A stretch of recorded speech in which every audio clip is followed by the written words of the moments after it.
Procivis, l'immobilier qui a du sens présente Sud Radio, le grand matin week-end, Osez investir l'hebdo, 9h30, 10h, Thomas Binet. Bienvenue à vous, chers auditeurs. Vous écoutez Osez investir, 63e numéro de l'hebdo de l'investissement réussi. Bonjour Thomas Binet. Alors, quel est le menu du jour ? Alors, des fenêtres de toit connectées, ça sera bien. l'innovation. Oui, c'est pas mal, ça sera l'innovation du dimanche. Nous recevrons ensuite Stéphanie Malenfer, directrice générale de Filia Promotion, promoteur en logement.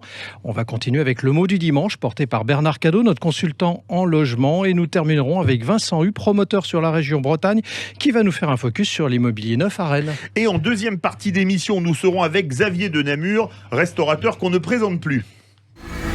TheLog.fr, la plateforme qui vous simplifie la log présente Sud Radio, Osez investir, la clé de la semaine. Et maintenant, Thomas, vous allez nous parler de Velux Active avec Netatmo. Absolument, Philippe. Je voudrais vous parler de Velux Active avec Netatmo, la solution innovante qui fonctionne sans fil avec tous les produits motorisés, donc de la marque Velux qui est bien connue, qui font principalement des fenêtres de toit. Et tout cela pour améliorer le climat intérieur de votre logement. C'est un appareil qui comprend des capteurs intelligents qui doit être installé à l'entrée de la maison pour vous prévenir quand il faut aérer. Et en temps de Covid, c'est important de rappeler ça. Grâce à ces capteurs, elle sait reconnaître la pluie et attend donc le beau temps pour ouvrir les Velux automatiquement. Alors aujourd'hui, nous passons 90% de notre vie à l'intérieur de notre habitation. Alors commençons dès maintenant à maintenir un climat sain. Si vous disposez d'un Velux Integra électrique, d'une fenêtre ou de store électrique, j'ai donc la solution, mon cher Philippe, innovante pour votre maison. Mais alors, comment ça fonctionne, Thomas ? Une fois que vous avez fait l'acquisition du Velux Active, il vous suffit de télécharger l'application gratuite sur Android ou Apple Store avec Velux Active, donc qui s'appelle ainsi pour la retrouver. L'application sert à contrôler, il signale l'humidité de la pièce, le niveau de l'air pollué et aussi les conditions météorologiques pour ensuite ouvrir et ou fermer l'ensemble de vos volets automatiquement. Mais combien ça coûte, Thomas ? Alors le pack démarrage comporte 3 boîtiers, un capteur de la qualité de l'air, un interrupteur près de la porte d'entrée et une passerelle qui est à connecter avec une box pour l'avoir sur le téléphone. Il coûte 249,99 €. Cependant, vous pouvez rajouter autant de boîtiers que vous le souhaitez par pièce. Sud Radio, Osez investir. Notre invitée cette semaine est Stéphanie Malenfer, directrice générale de Filia, promoteur parisien. Oui, Philippe, Filia est un promoteur installé à Boulogne-Billancourt, existant depuis 20 ans. Vous construisez des immeubles de bureaux, des commerces, des résidences gérées, des hôtels, des locaux d'activité et des logements. Et c'est d'ailleurs sur cette activité de promoteur en logement que nous vous recevons ce dimanche matin. Bonjour Stéphanie Malenfer. Bonjour Thomas, bonjour messieurs. Stéphanie Malenfer, les visites de logements viennent de reprendre. Comment s'est déroulée la commercialisation de vos logements pendant cette période de confinement ? Je précise que vous êtes promoteur et que vous commercialisez à peu près 400 logements par an. Alors, il y a eu 2 phases de confinement. Oui. Les visites n'ont pas pu se passer pendant la Oui. première partie du confinement. Sur la deuxième partie, on a eu plus de facilité à commercialiser pendant la première partie. Aujourd'hui, on ne peut plus aller dans les bureaux de vente. Néanmoins, on a pris les leçons du premier confinement où on met en place davantage de systèmes de dématérialisation. Oui, parce que vous faites du logement neuf, Stéphanie Malenfer, et donc ça veut dire que vous pouvez faire de la visio, comme d'ailleurs les agences immobilières traditionnelles. Vous procédez de la même manière, en fait. Tout à fait. Alors, en revanche, on s'est rendu compte qu'il y avait une certaine résistance des acquéreurs à vouloir faire de la visio. Il y a quand même encore aujourd'hui plus de personnes qui acceptent de discuter avec nos commercialisateurs plutôt par téléphone et qui ont encore besoin de se déplacer en bureau de vente ou d'aller rencontrer un interlocuteur pour pouvoir acheter quelque chose qui est quand même un acte important dans la vie, un bien immobilier. Quel bilan tirez-vous de l'année 2020 qui est en train de s'achever ? Alors, je ne vous cacherai pas, et je pense qu'il y a un consensus de la profession. Oui. On va pas faire la complainte du promoteur, parce que beaucoup de professions souffrent. Mais on va être sur une année qui va être très mauvaise pour différentes raisons. Évidemment, on a eu déjà du confinement et du Covid qui est venu greffer sur une conjoncture qui était déjà difficile, puisqu'on était en période d'élections municipales qui ont elles-mêmes été retardées. Donc vous cumulez ça, la crise sanitaire, la crise économique qui s'annonce. Aujourd'hui, on n'a pas beaucoup de PC qui ont pu sortir, de permis de construire, d'autorisation d'urbanisme. Et puis, on a eu des difficultés à commercialiser dans un contexte facile. Oui, parce que je vous interromps, il y a également 100 000 permis de construire en moins sur l'année 2020. Hein. C'est ce que vous évoquez sans donner le chiffre, mais c'est ce montant-là, ce qui est colossal, c'est un quart de la production. Alors en fait, par rapport à l'année 2017, on a 100 000 logements, 100 000 autorisations en moins, sur une année qui était déjà moins bonne que l'année 2019. Donc, on peut dire qu'aujourd'hui, le bilan est assez mauvais à ce niveau-là. Après, on a eu effectivement le sujet des chantiers qui se sont arrêtés quand même un certain temps pendant le premier confinement. Heureusement, on n'a pas eu le même sujet sur le deuxième confinement où on a pu continuer à construire. Et ça a été quand même quelque chose qui a été très positif. Alors, depuis janvier 2020, un peu avant d'ailleurs, l'accès au crédit s'est forcément durci. Quelles conséquences y voyez-vous à court terme ? Parce qu'on voit bien qu'il y a beaucoup de dossiers qui sont refusés. Dans le neuf, c'est quand même un phénomène aussi qui impacte. Alors ça impacte effectivement nos primo-accédants qui sont le cœur de cible des programmes que nous développons.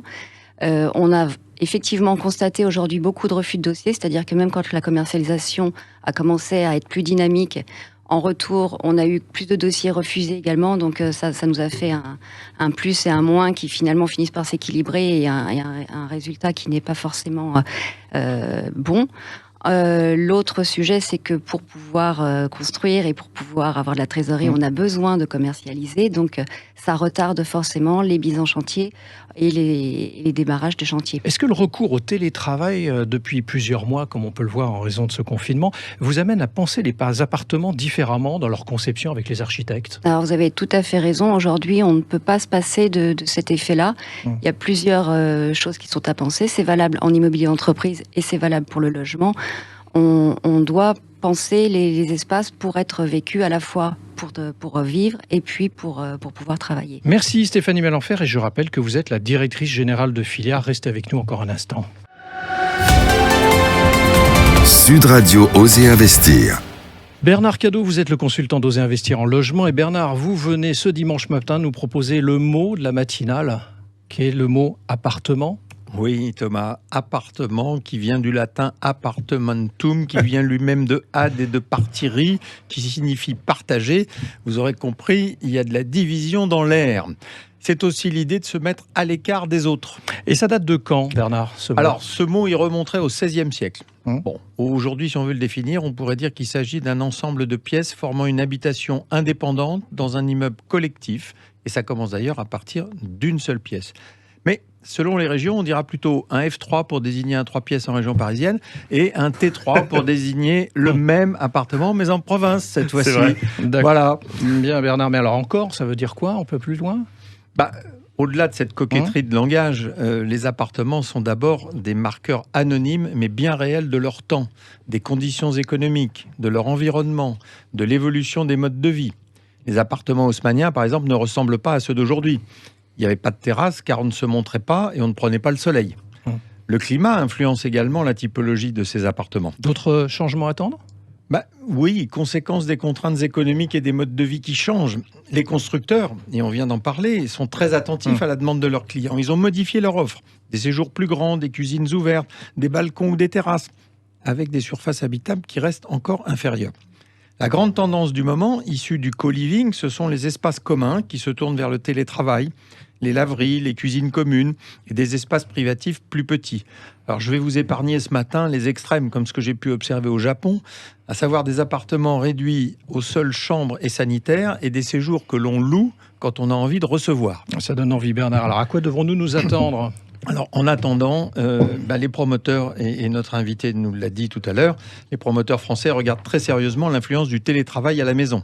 Si cette pratique se développe, et ce sera sans doute le cas, il faudra bien concevoir des lieux dédiés qui remplaceront avantageusement le coin de table du séjour dont beaucoup doivent s'accommoder en ce moment. Alors, appartement, une définition banale ? Non. C'est le reflet de mode de vie et ne l'oublions pas, le berceau des foyers. Mon cher Thomas, j'adore les chroniques de Bernard, mais quand il me les fait en partie en latin, j'aime encore plus. Prochaine, je vous la fais toute entière en latin. Et on va perdre des auditeurs. Merci Bernard. ImmoEstime, commercialisateur en immobilier neuf, présente Sud Radio Oser Investir Immo News. Thomas, nous sommes en duplex avec Vincent Hu, directeur général adjoint de CECIB. Vous êtes promoteur sur la région Bretagne et nous vous recevons ce matin pour parler de Rennes, ville de 220 000 habitants. Bonjour Vincent Hu. Bonjour. Comment se porte le marché du neuf sur Rennes et quelle est sa tendance actuelle ? Écoutez, je ne vais pas paraphraser ce qui a été dit par votre invité tout à l'heure. Rennes ne fait pas exception. Le logement neuf en France s'enfonce quand même dans une crise importante. À Rennes, on est dans la même situation, et ce malgré le fait que ce soit une ville attractive.